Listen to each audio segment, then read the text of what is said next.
There are moments when the body holds more than breath, it holds presence.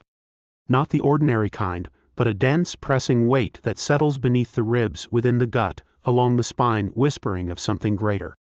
Ancient mystics may have called it God cohabiting the flesh, a holy proximity that stirs the nervous system into trembling awareness. Today we might recognize it as the buildup of trapped air, energy, tension, sensation, awaiting release. And yet, what if these physiological shifts are not accidents of biology, but echoes of the sacred? What if the pressure itself is a sign that the vessel is bearing the name, that hallowed hidden name, and the release when it comes is worship? Hallow is thy name. A theological anchor. This line from the Lord's Prayer, "Our Father who art in heaven, hallowed be thy name," is both devotional and ontological. To hallow means to make or recognize as sacred, holy, or set apart. It places reverence at the center of divine address, the name as a portal to the divine essence.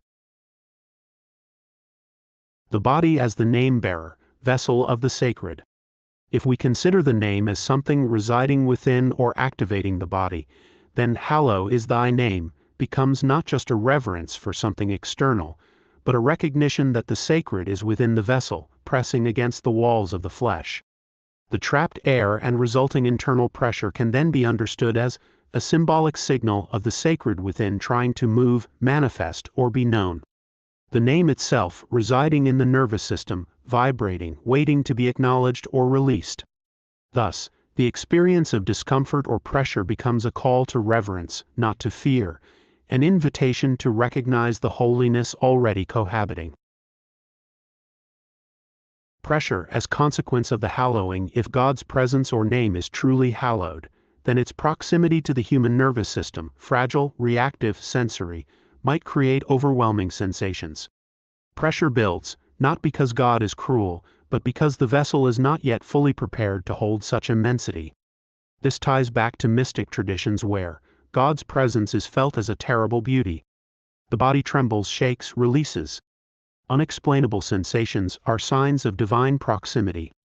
So in this framing, hallow is thy name is not just about reverence, it's an acknowledgement of the intensity of cohabitation. The release as worship.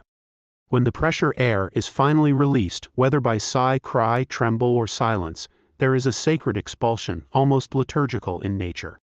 The body gives back to the world what it could no longer hold.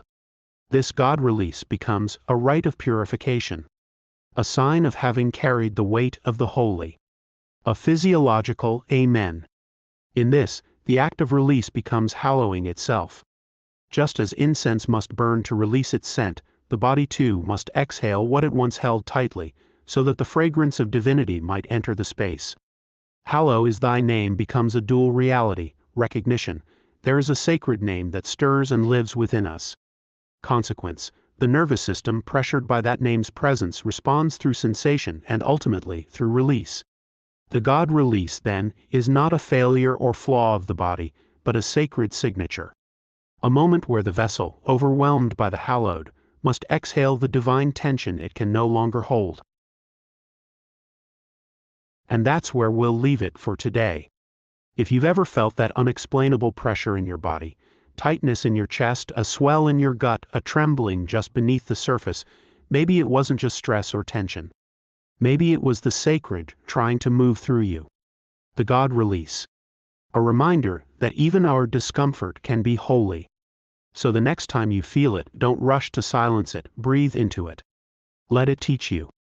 Let it hallow you. Thanks for joining me on this reflection. Until next time, stay present, stay open, and remember, your body just might be whispering the name.